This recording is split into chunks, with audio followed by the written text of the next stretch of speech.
Puji nama Tuhan. Shalom Bapak Ibu Saudara. Hari ini kita sama-sama mengucap syukur kalau kita masih boleh diberi kesempatan satu kali lagi untuk kita sama-sama masuk dalam hadirat Tuhan, menikmati hadirat Tuhan pagi hari ini. Sama-sama kita mau mengucap syukur kepada Tuhan untuk setiap kasih penyertaan Tuhan yang tidak pernah berakhir dalam kehidupan kita. Terima kasih Tuhan, terima kasih Yesus, sebab hidup kami hanya ditentukan oleh perkataan-Mu Tuhan.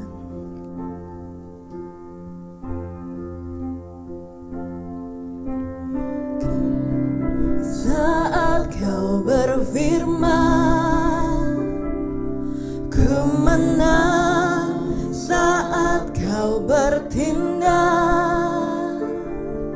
hidupku hanya ditentukan oleh perkataan-Mu.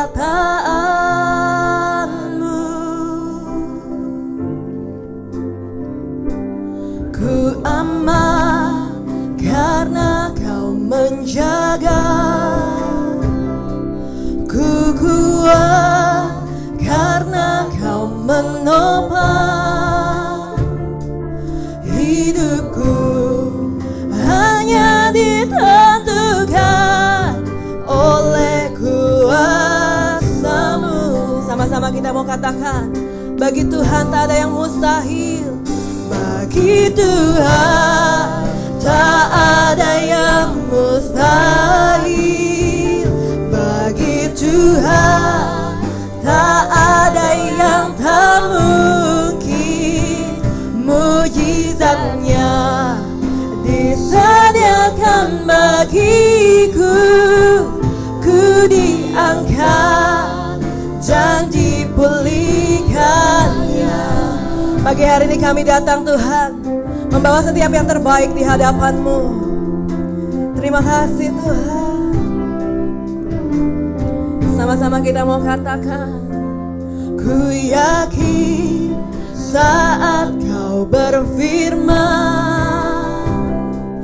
ku menang. Saat Kau bertindak,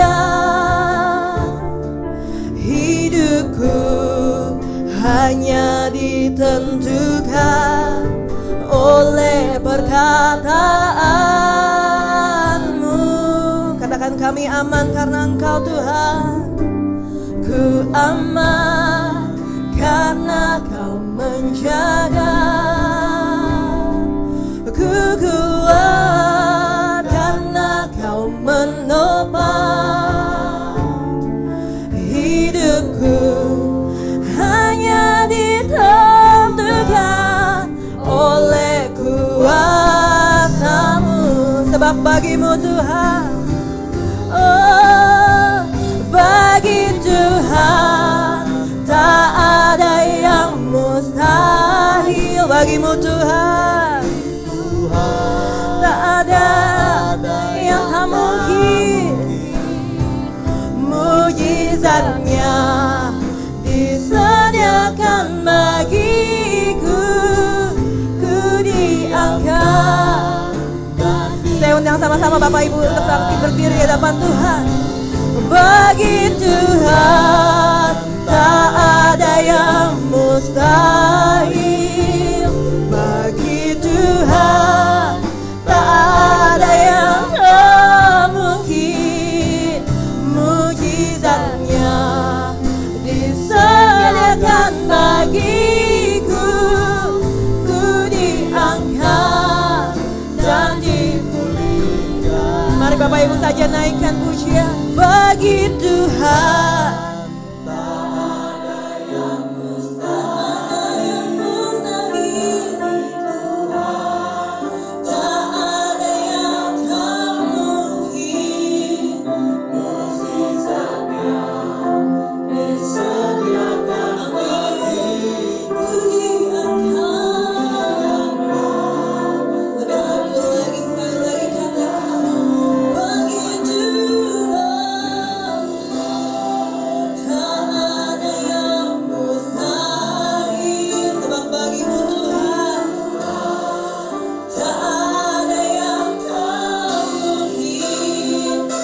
mujizatnya disediakan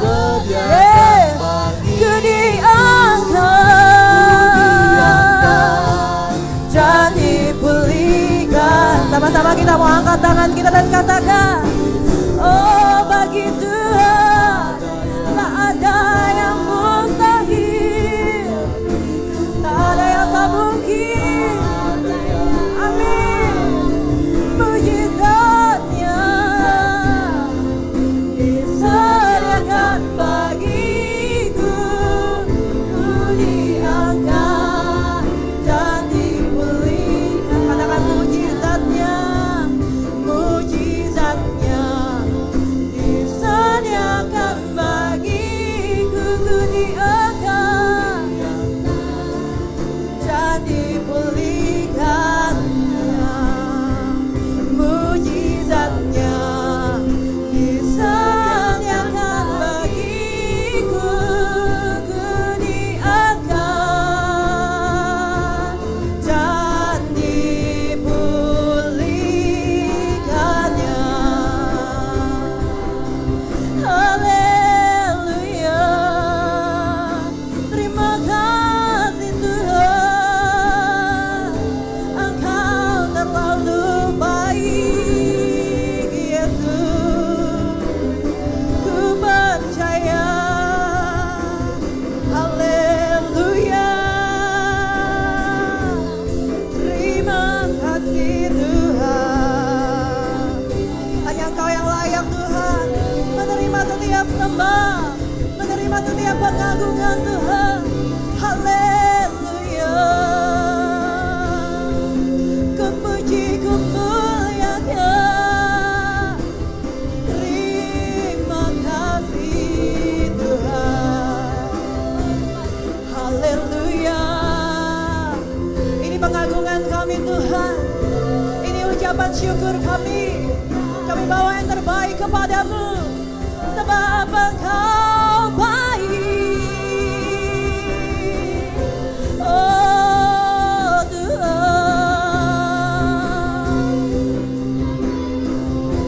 haleluya,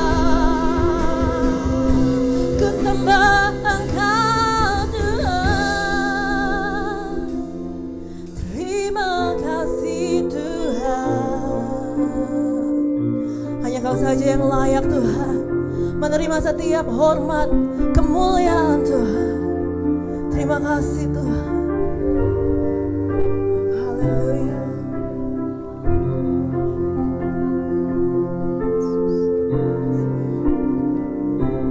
Aku mau memuji-Mu, ku selalu puji-Mu, ku mau menyembah-Mu, ku selalu sembah-Mu. Kau yang layak terima semua pujian, kemuliaan hanya bagi Tuhan. Ku mau memuji-Mu, ku selalu puji-Mu, ku mau menyembah-Mu, ku selalu sembah-Mu. Kau yang layak terima semua pujian, kemuliaan. Sekali lagi sama-sama katakan, kami hendak memuji-Mu Tuhan. Aku mau memuji-Mu, ku selalu puji-Mu, ku mau menyembah-Mu, ku selalu sembah-Mu. Kau yang layak terima semua pujian, kemuliaan hanya bagi. Katakan Kau yang layak, Kau yang layak terima semua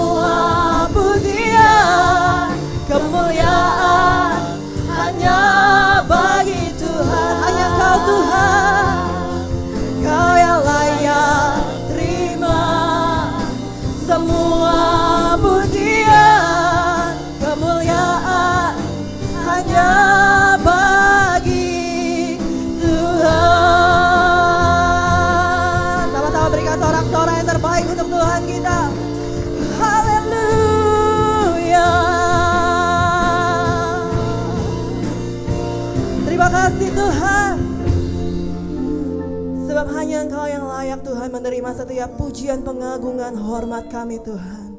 Pagi hari ini kami mengucap syukur kalau kami masih boleh diberi kesempatan satu kali lagi Tuhan untuk menikmati hadirat-Mu Tuhan. Kami rindu memberikan setiap yang terbaik Tuhan. Apapun yang kami bawa pagi hari ini, kami mau persembahkan kepadamu sebagai dupa yang harum di hadapan-Mu Tuhan. Kiranya Engkau yang menerimanya Tuhan menjadi korban ucapan syukur kami. Terima kasih Tuhan, terima kasih Yesus. Hanya di dalam nama-Mu kami berdoa dan bersyukur. Haleluya. Sama-sama kita mau katakan amin. Puji nama Tuhan. Shalom Bapak Ibu Saudara. Wow, saya berhadapan dengan orang-orang yang bersuka cita di hadapan Tuhan. Amin. Saya rindu mendengar sorak-sorai yang terbaik untuk Tuhan kita. Yes. Sambil sapa kiri kanan dan berikan salam sehati, berikan senyum. Sebab Tuhan kita baik.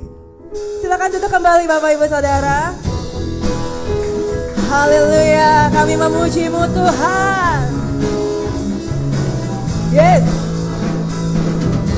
Na na na na na na na na na na na na na. Lagi ya.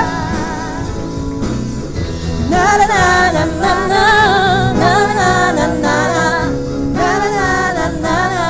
Haleluya. Haleluya, ku memuji-Mu Tuhan, karena kasih-Mu tak berkesudahan. Biar yang bernafas memuji Sang Raja, di atas gunung dan di dalam samudra. Tanganku ku angkat padamu mensyukuri, kakiku melompat bagimu, sebab rahmat-Mu baru setiap hari. Sama-sama bersyukur. Bersyukurlah kepada Tuhan, sebab Dia baik, sebab Dia baik. Bahwasanya untuk selamanya, kasih setianya, kasih setianya. Na na na na na na na na na na na na na. Kayaknya nggak menarik ya Bapak Ibu ya, nggak seru kalau kita cuma duduk doang memuji Tuhan. Yuk sama-sama kita ngebangkit berdiri. Na na na na na na. Lebih kencang lagi boleh? Na na na na na. Na na na na na. Yes. Sekali lagi ya. Na na na na na. Amin. Haleluya. Haleluya, ku memuji-Mu Tuhan, karena kasih-Mu tak berkesudahan. Biar yang bernafas memuji Sang Raja, di atas gunung dan di dalam samudra. Tanganku ku angkat padamu, kami bersyukur Tuhan. Syukuri rahmat yang kakiku melompat bagimu, sebab rahmat-Mu baru setiap hari. Sama-sama bersyukur kepada Tuhan ya. Bersyukurlah kepada Tuhan, sebab Dia baik, sebab Dia baik. Bahwasanya untuk selamanya, kasih setianya, kasih setianya. Bersyukurlah kepada Tuhan, sebab Dia baik, sebab Dia baik. Bahwasanya untuk selamanya, kasih setianya, kasih setianya. Bapak Ibu saja bersyukurlah. Sebab Dia baik,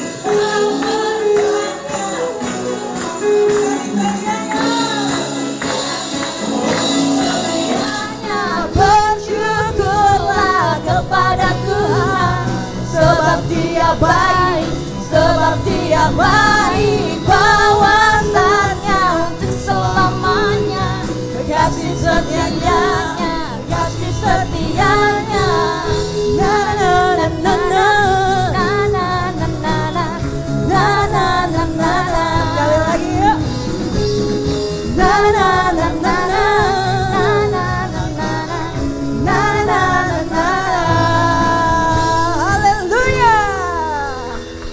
Silakan duduk kembali Bapak Ibu Saudara. Dan pagi hari ini kita akan mempersiapkan persembahan kita. Dan saya mengundang untuk yang melayani boleh ambil bagian pagi hari ini. Sama-sama kita bersatu dalam doa. Terima kasih Tuhan untuk setiap kasih berkat-Mu Tuhan dalam kehidupan kami Tuhan. Pagi hari ini kami rindu memberikan yang terbaik lewat persembahan kami.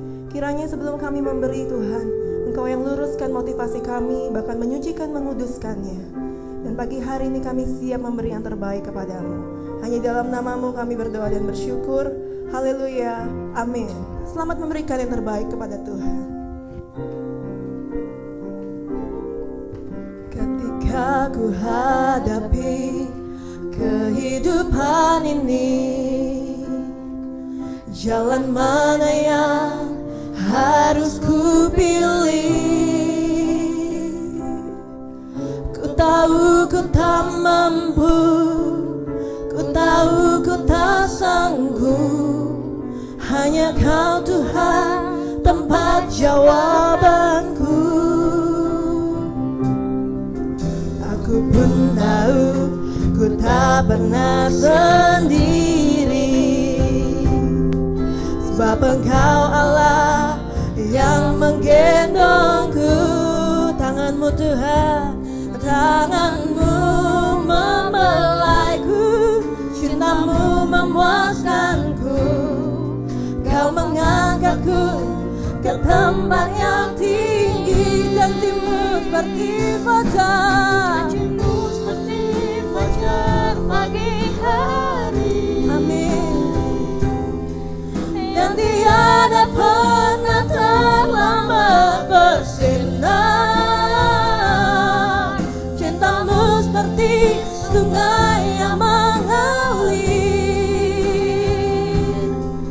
dan ku tahu betapa dalam kasih-Mu. Kami yakin dan percaya Tuhan, janji-Mu seperti fajar. Ku hadapi Kehidupan ini, jalan mana yang harus ku pilih? Ku tahu ku tak mampu, ku tahu ku tak sanggup. Hanya Kau Tuhan tempat jawabanku. Aku pun tahu ku tak pernah sendiri, sebab Engkau Tuhan, sebab Engkau Allah yang menggendongku. Tangan-Mu membelaiku, cinta-Mu memuaskan. Sama-sama kita bangkit berdiri di hadapan Tuhan ya. mengangkatku ke tempat yang tinggi. Sebab janji-Mu Tuhan, janji-Mu seperti fajar pagi hari, yang tiada pernah terlambat bersinar. Cinta-Mu seperti sungai yang mengalir, dan ku tahu. Aku tak betapa salah. Sekali lagi nyatakan di hadapan Tuhan, janji-Mu seperti fajar yang mengalir, yang tiada pernah terlambat bersinar. Cinta-Mu seperti sungai yang mengalir. Kepada Bapak Gembala saya persilakan. Dan ku tahu betapa dalam kasih-Mu, dan ku tahu betapa dalam kasih-Mu, dan ku tahu betapa dalam kasih-Mu.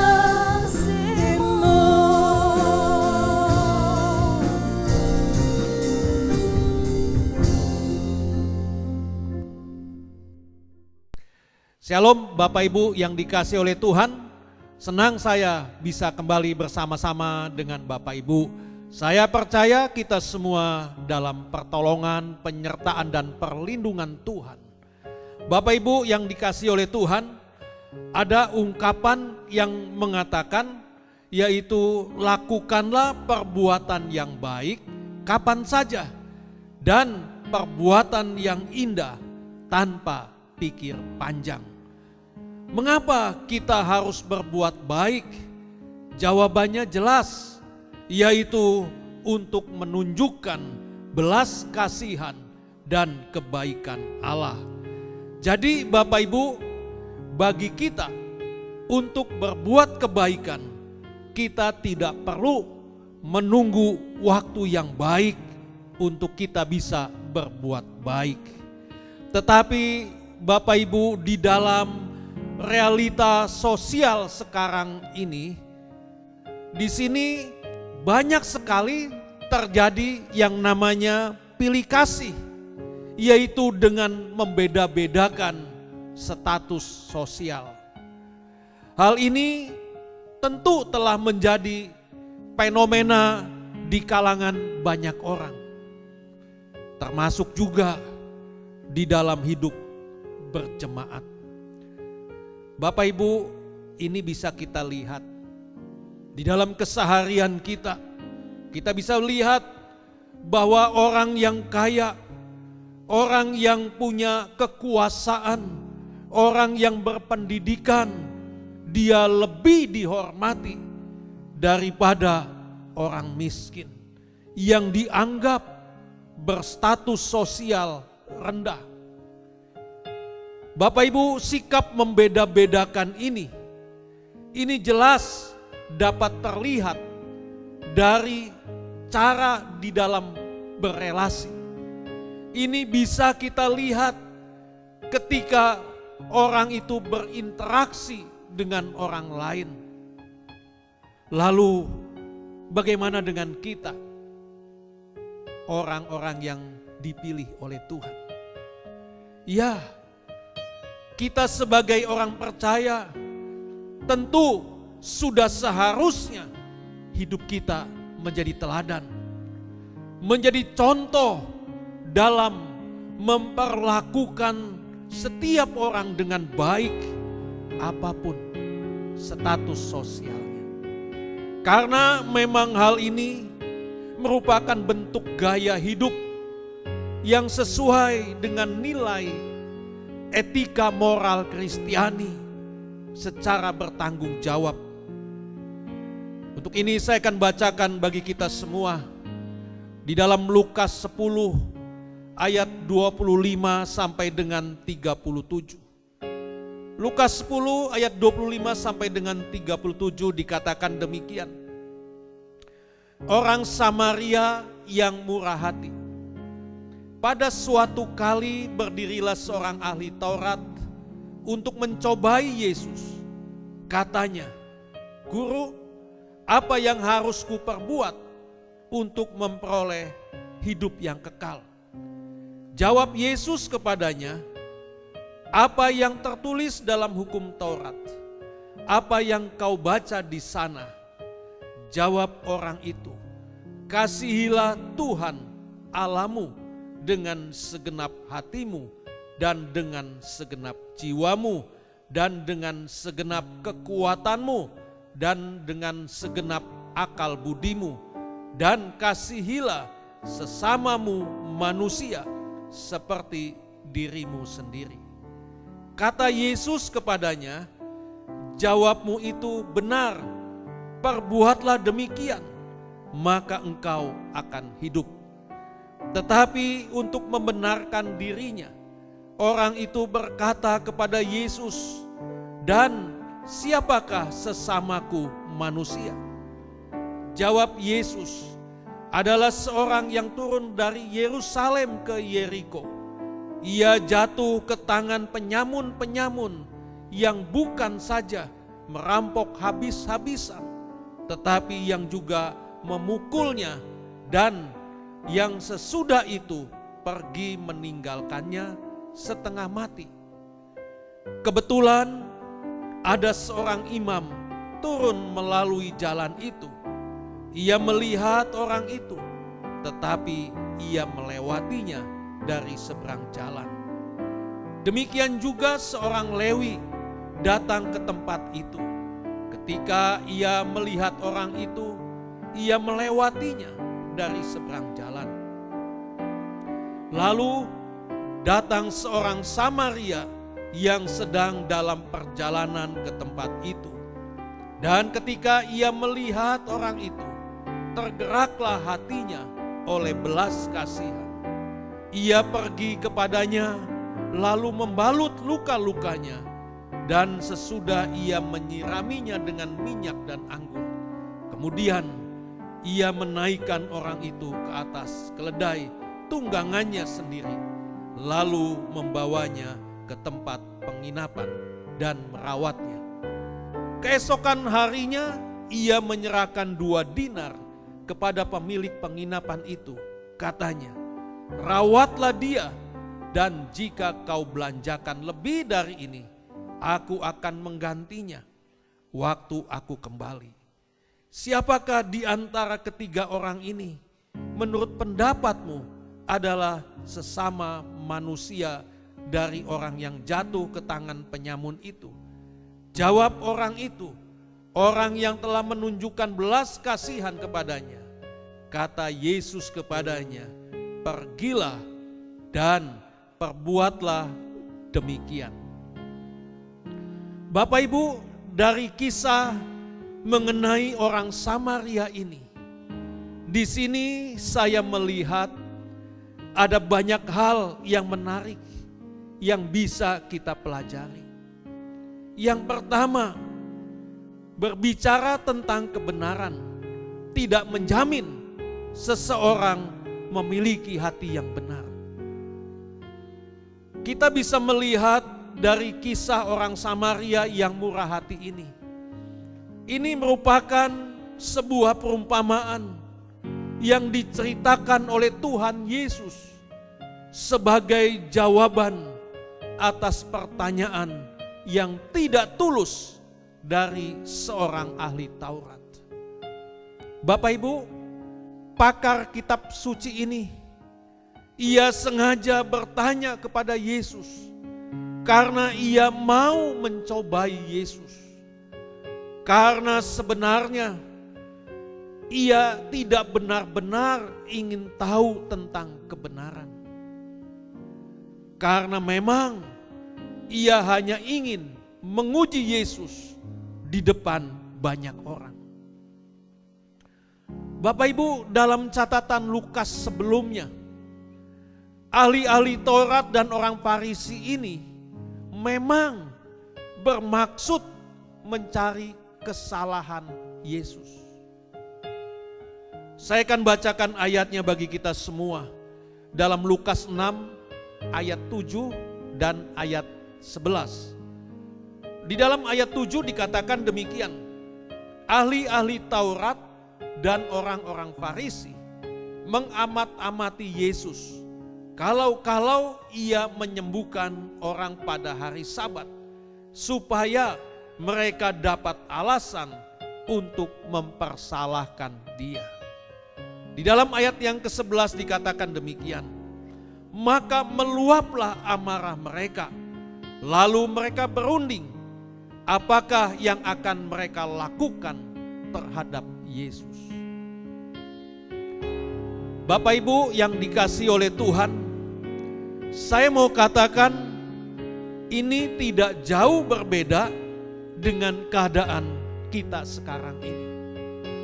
Kita bisa melihat hari-hari ini ada banyak orang yang berdiskusi tentang kebenaran dengan motivasi yang keliru.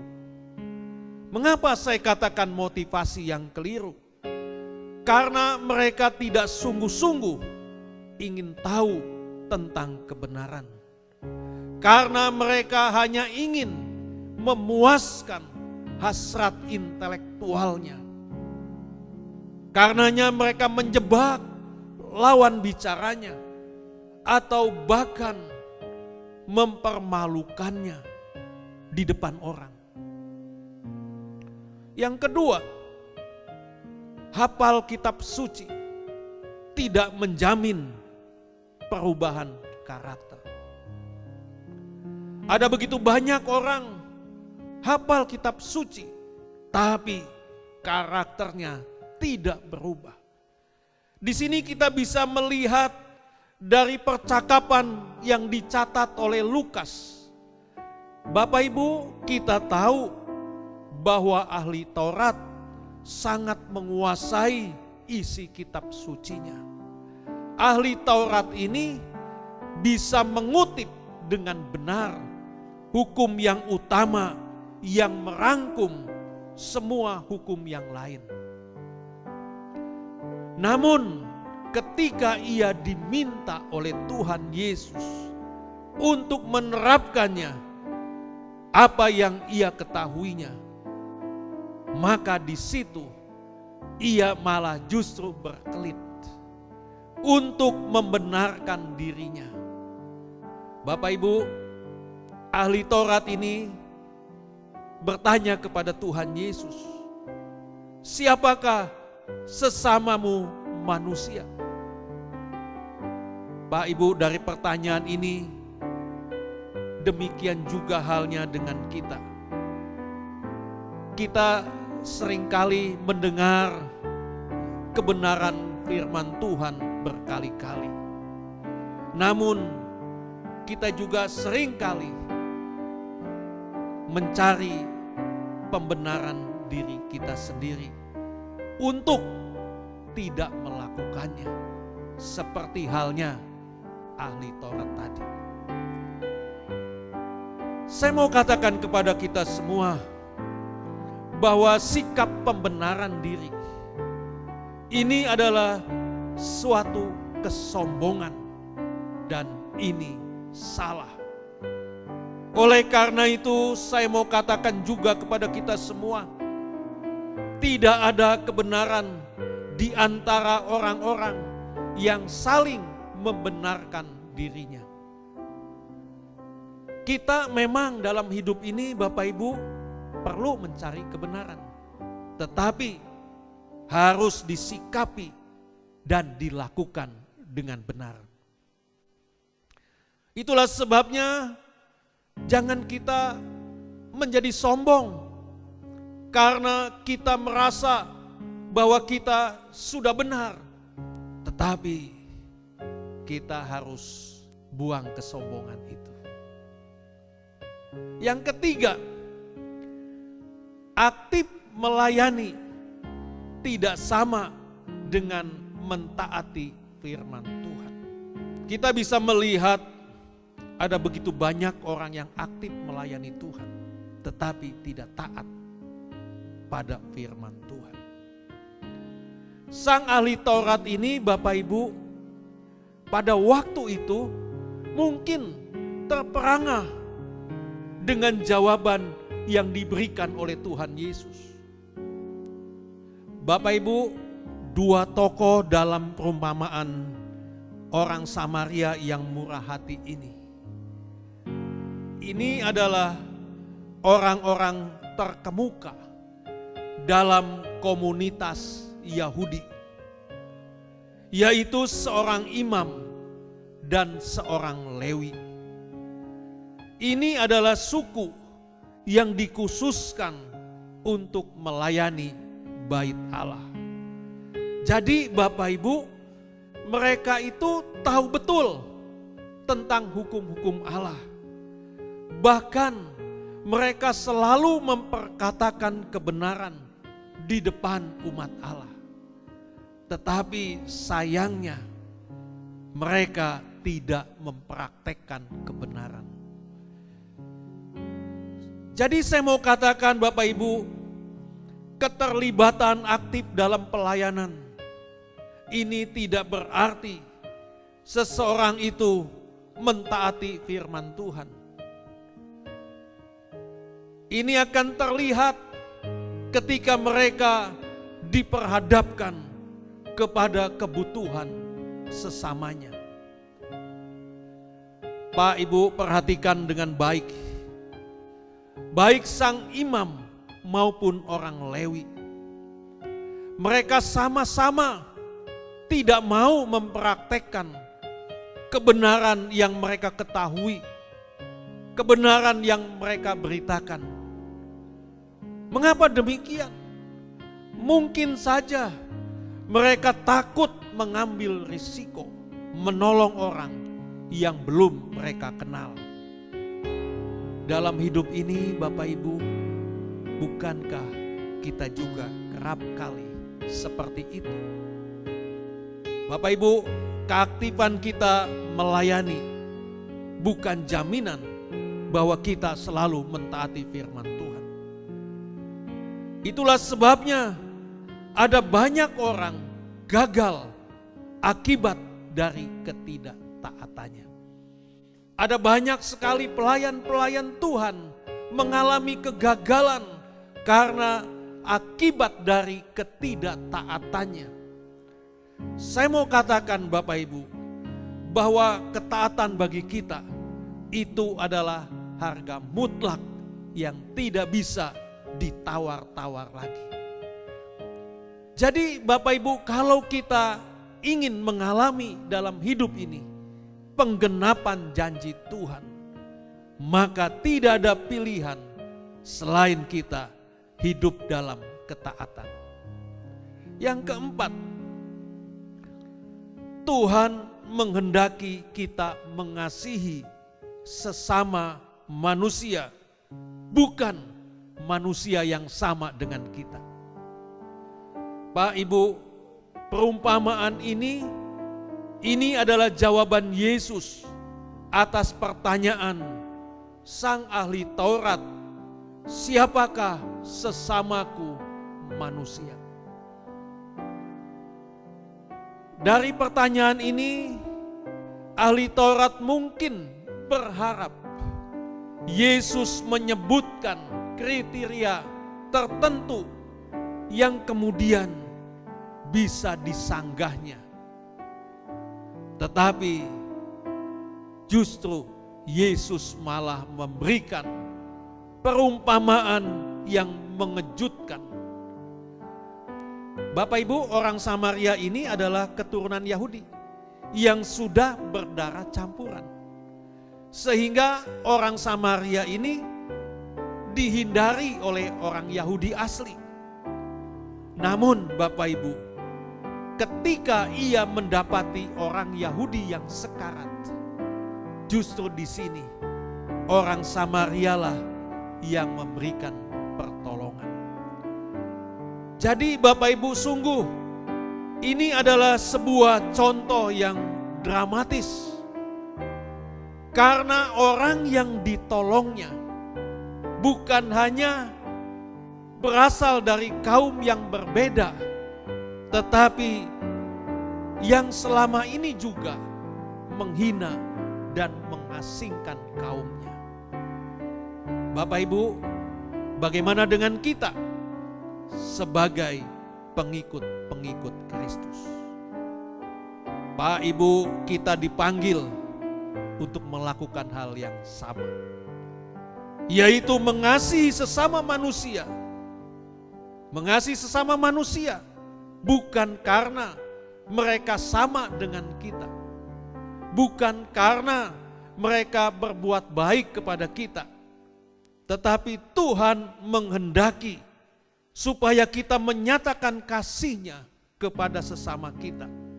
Jadi Bapak Ibu, ini berarti juga kita harus bisa mengasihi, yaitu orang-orang yang pernah menyakiti kita. Mengasihi orang yang pernah melukai kita, mengasihi orang yang pernah menipu kita. Itu juga yang Tuhan kehendaki dalam kehidupan kita. Yang kelima, kita membutuhkan kasih karunia Tuhan untuk memampukan kita mengasihi orang lain. Bapak Ibu, pada waktu itu Yesus meminta sang ahli Taurat untuk meneladani perbuatan orang Samaria yang murah hati itu. Bapak Ibu, ini adalah sebuah perintah yang tidak mudah.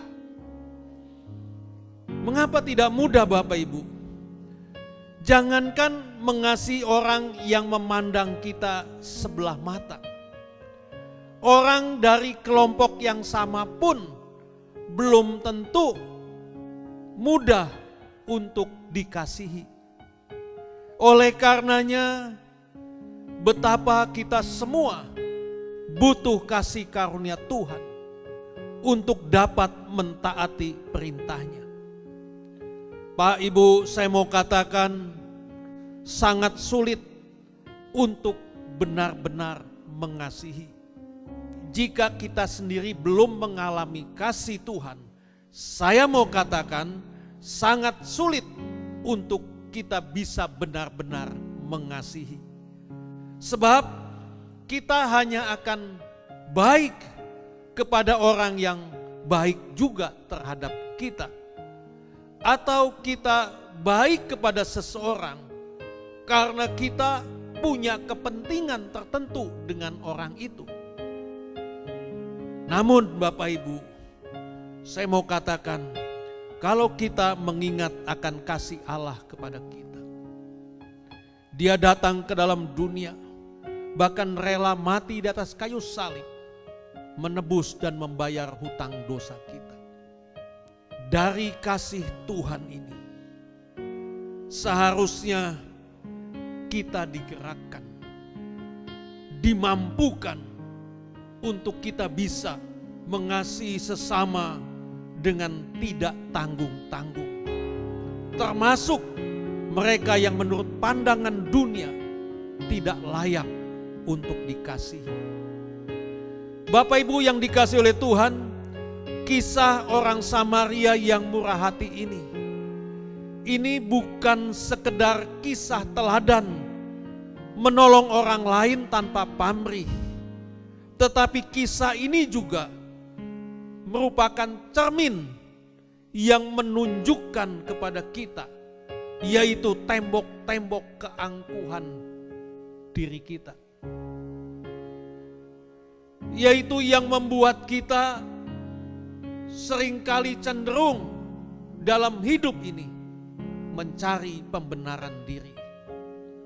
Tidak menjalankan kebenaran yang berkali-kali sudah kita dengar. Dan kita menutupi ketidaktaatan kita dengan berbagai aktivitas pelayanan.